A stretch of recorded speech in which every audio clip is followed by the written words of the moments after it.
special guest here, Miss Shannette Prince. She's going to be talking about her endeavors that she's doing here in the community, and definitely her company, Africa on My Back.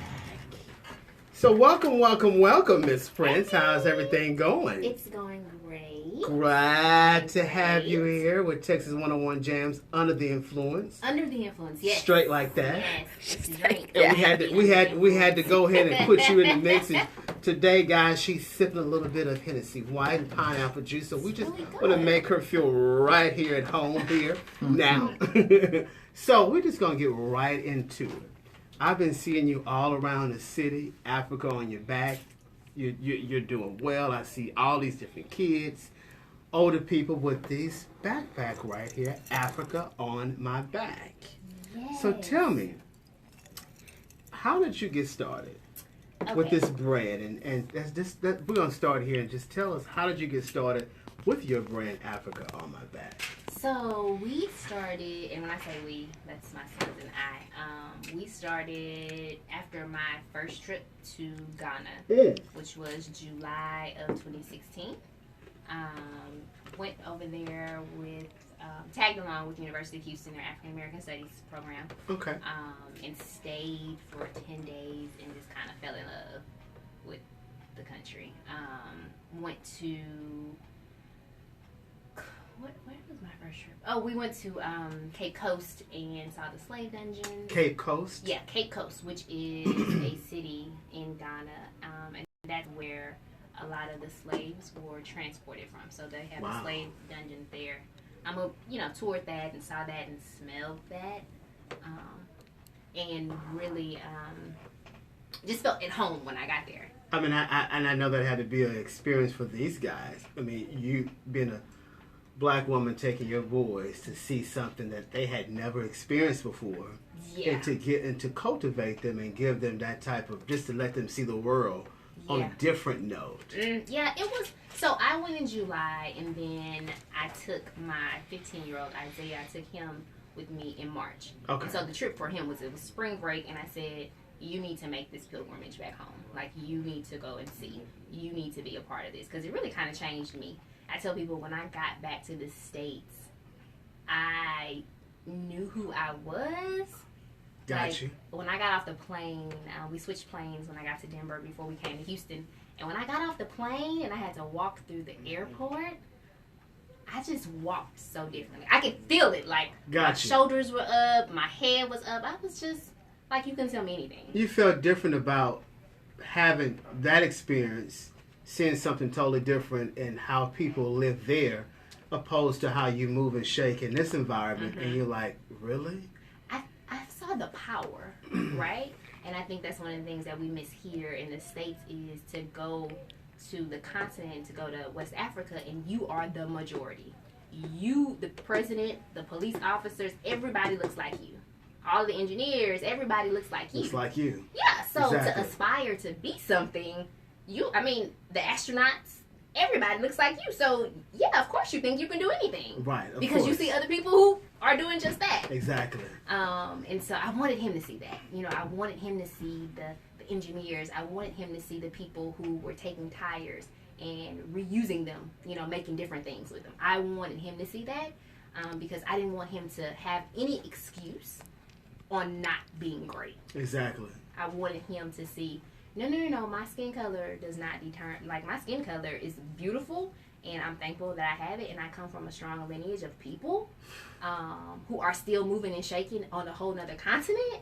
Like, you can do whatever you want to do. Yeah, that makes a big difference. So, what is your background as far as, just what is your background as far as just, what, in teaching, or what is that, journalism? So, I graduated from the Texas Southern University in communications, and then went on to Florida A&M University. Okay. And got my master's in broadcast journalism. So I worked in news for about 4 or 5 years. Okay. As a producer. And then... How was that experience for you? That was great. I enjoyed it. The hours were just definitely too long for me. And I was just, after seeing death and destruction all the time, you become a little cynical. And then after that, you're like, oh, I need to do something else in my time. And and what did you do that at? Was that here? That was in Florida. That was in Florida. Yeah, that was in Tallahassee in Orlando. So I lived in Florida for 11 years. Switched from news into public relations communications. And then when I moved back to Houston 4.5 years ago, I was in fundraising and fund development for a charter school in town. Okay. Mm-hmm. Okay. Awesome. Yes. And now we've came to your own brand, which is Africa on My Back. And how have people been responding to just being able to relate and just what you've brought back with you here? Mm-hmm. How have people responded to the brand? Oh, I mean, phenomenally. I was really surprised. I just kind of got back and said, hey, I have these backpacks. And I want them. I started with 10 backpacks. Okay. And they went so quickly. And then after that, I was like, well, apparently, maybe I may be onto something. And I think once people, especially my online customers, once they get their package in the mail and they get they get a thank you note from me telling them about the business and they have a little bit more context about what we're trying to do. Gotcha. You know, I have a lot of repeat customers. Christmas, I did really well during the holiday season because people bought them for grandkids and cousins. Like it was a gift that you didn't have, gotcha. And so people bought them and gave them to people for the holidays. And I think the more people understand that it's not just per se about a backpack.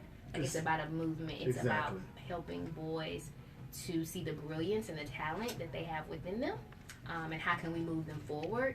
One of the things that I wanted to do was after I took my son in March, I said I want other boys to be able to have this opportunity. Because I've been seeing you tag that Brilliant Black Boys. What is that really all about? So, I'm glad that you asked.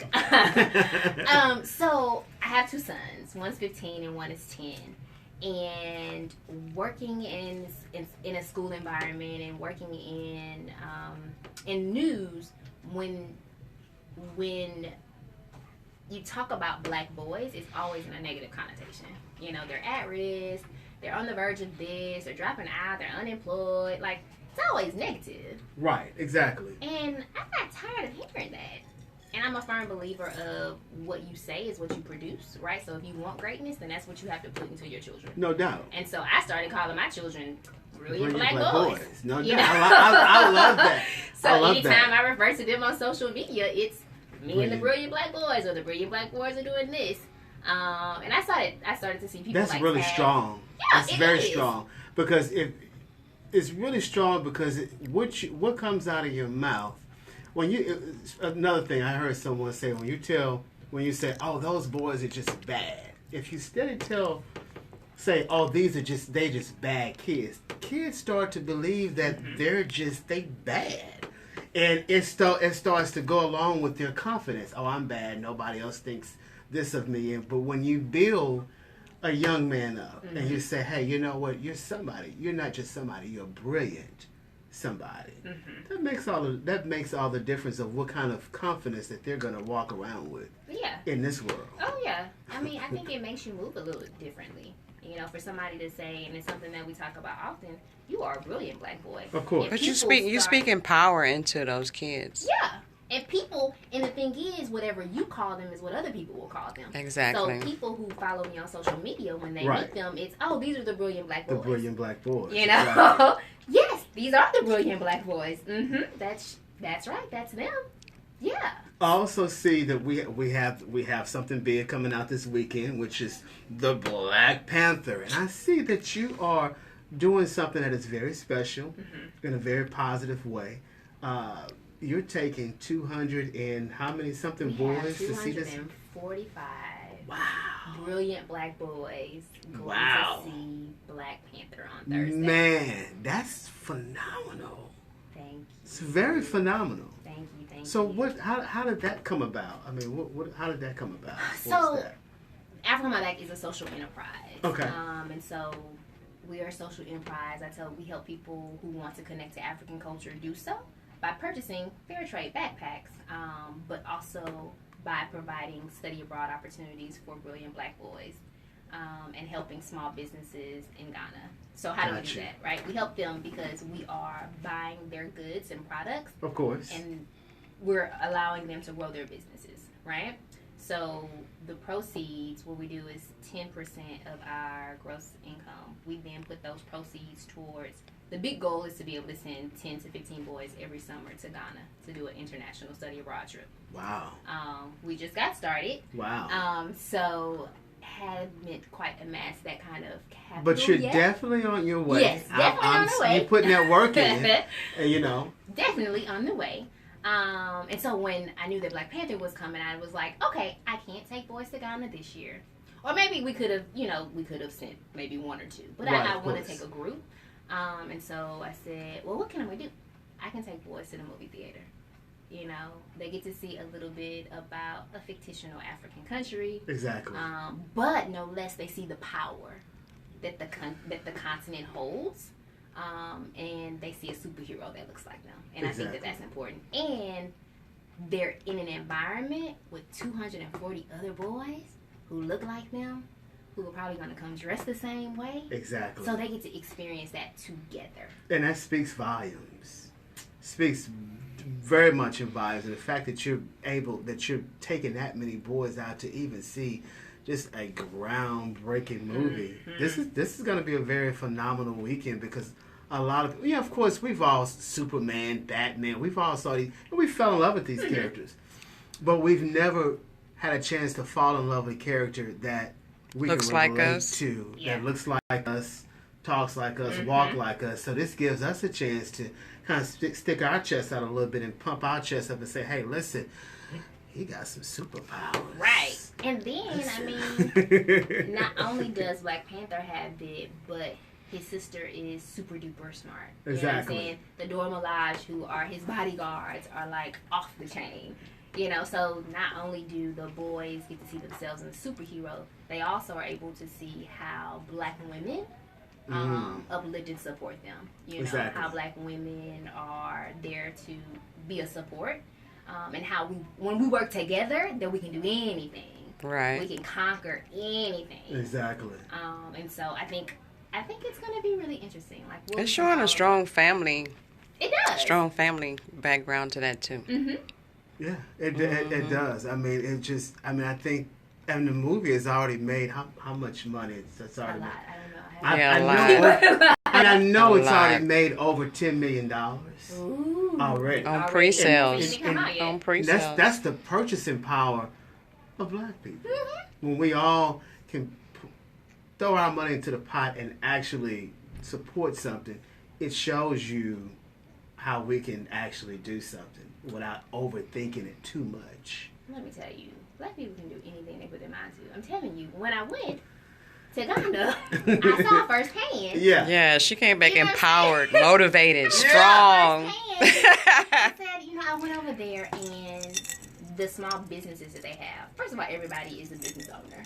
You know, you have people who are selling things on the streets, Right. goods, just all types of products, from gum to belts and cell phones, just everything. Everything, right? of Almost kind of like course. a little bit of New York. Then the small businesses who actually like have storefronts, it's not like storefronts how we have where you have a strip mall.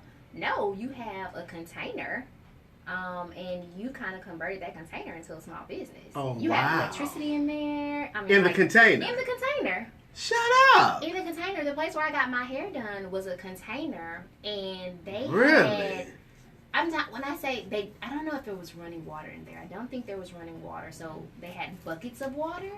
But I think my hair had not been that clean In a while. in a long time. And they braided my hair. Like, my son is like, I need to go back and get my hair braided. Okay. I know we have to find somebody here locally that can do that. But the resources that they have, they use them. Right. And that. So you can definitely say that we're spoiled by all means. Oh yeah, over here. And that is like, that was the driving force behind Africa on My Back. Like, if our sisters and brothers in Ghana can do this with half Of the half resources. of the resources that we have, Exactly. there is no reason why we can't do what we need to do over here. So this is still on track but off track. What do you think the problem becomes over here in this society, of why we can't duplicate that same thing from there to here? What is your view on that? Why do you think that? I think it's coming. Like, I think there is the potential. I think some people are, collectively getting together to do some things. I know that Diddy had said that he wanted to buy the one of the football establishments.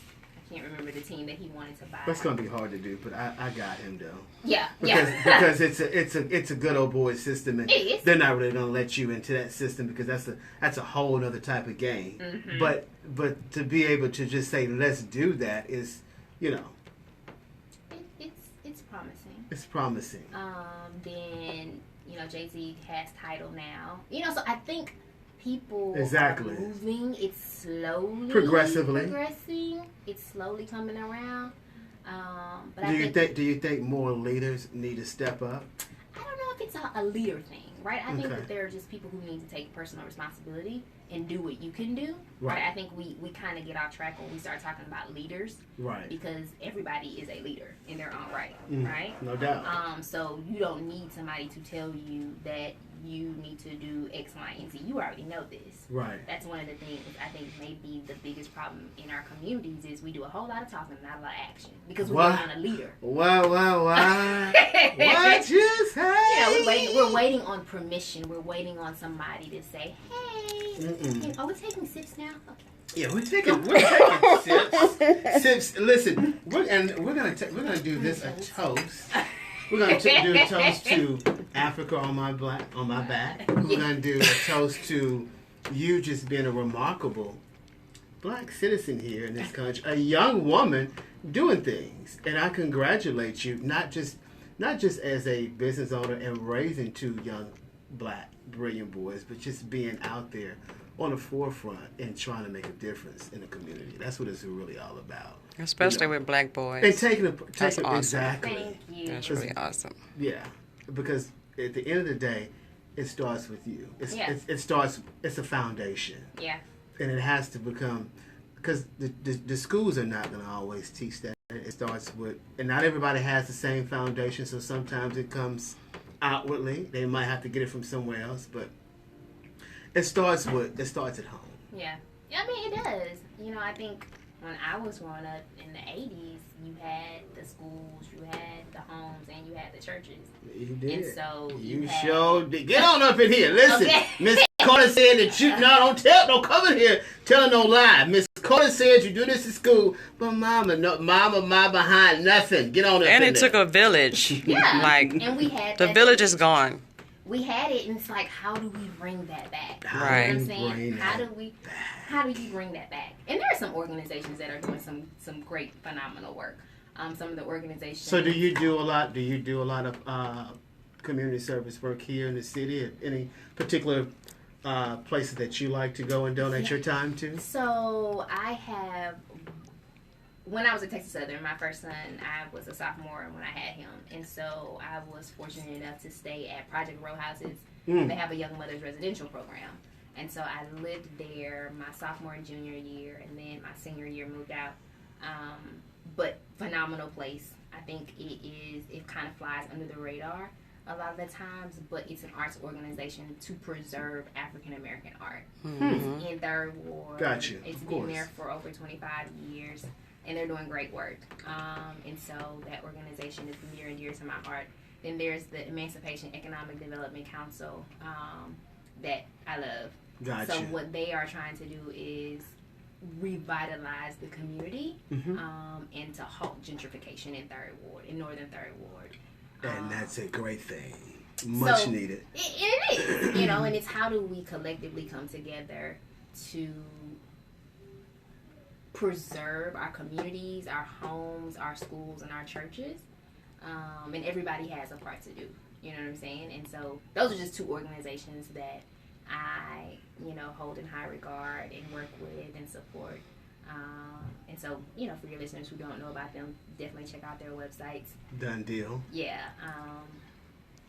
It's black led. The staff members are black. They live in the community. They know the community. And so I think those types of organizations are what we need. We need community-led organizations to make sure that the community gets what the community wants. It's been so interesting to me, even planning this Black Panther screening, I've had to lean heavily on my son, right? It's like, hey, like I'm doing this screening because I want you guys to be there and to see the movie. Of course. And some of the programs, the programmatic stuff that I was putting in place, he was like, Mama, we don't want to hear that.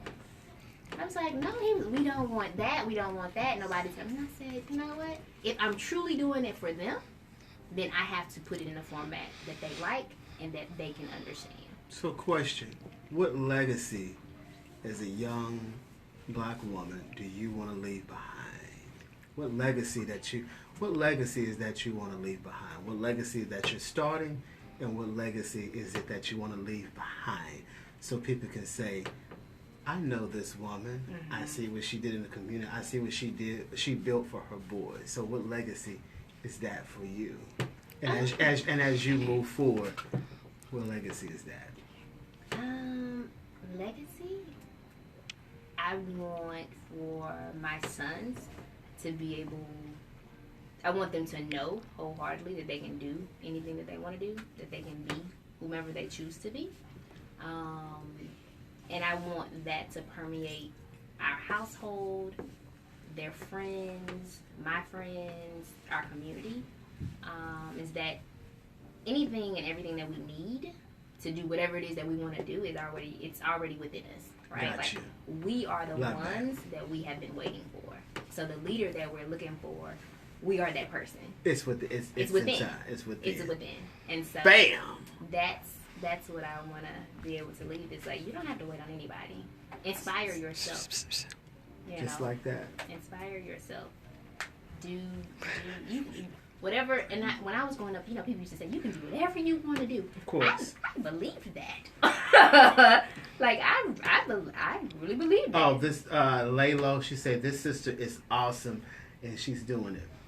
Thank you. Yes. Yeah, that's. So where can people find? So how can people get in contact with you to get some of these lovely bags? How can they just connect with you? As far as your company and who you are. So we are online, www.africaonmyback.com. Across all social media platforms, we're Africa on My Back. My personal Instagram and Facebook is Shannette Prince. But if you're looking for us, it's Africa on My Back. Done deal. Yeah. Yeah. So guys, we are in the studio with. Hold on for a second. This is family. It was a pleasure to bring her in here today to talk about some awesome stuff, and she's doing an awesome thing by bringing these 240 brilliant black kids out to see Black Panther. Definitely look out for her. She's on the rise, and she's definitely someone in the black community that's doing her thing, and I'm very proud of her, no doubt. Thank you. If I can say one last thing. And baby, say whatever you want to say. I want to shout out Kim Roxy from Lamique Beauty. Okay. Who is here in Houston, trailblazer, doing big things. So Kim just actually came back from Johannesburg, South Africa. That's what's not up. Not too long ago. She'll be releasing, some things soon. And when she got back, she did a segment on Great Day Houston, and it'll air tomorrow morning. Okay. Where she was talking about red carpet looks for Black Panther. She's into beauty and makeup and all that, and so she said, "Hey, would you like to model?" I was like, "Wait a minute." And you gonna especially be on about the Black Panther. Yeah. And so she partnered with us on that, and so that's I'm what's ever up. grateful. To Kim. She's so down to earth and such a lovely, woman. Yeah. Mm-hmm. And she was like, yeah, like, I want you to come on. She did a shout out on Great Day Houston, and I was like, yeah. So that's gonna be on that's tomorrow. Yeah. That's yeah. tomorrow. That's what's up. Yeah. Okay. Yeah. And Kim is gonna be at the screening as well. Okay. So we have some few people coming out. That's what's up. So I'm really excited. I'm excited for you and have you in Texas 101 Jams, Under the Influence, and everything. Listen, shout outs to you and all your endeavors and everything that you do, and keep being great. Thank you. Indeed. So how is that tea that you're sipping over? That's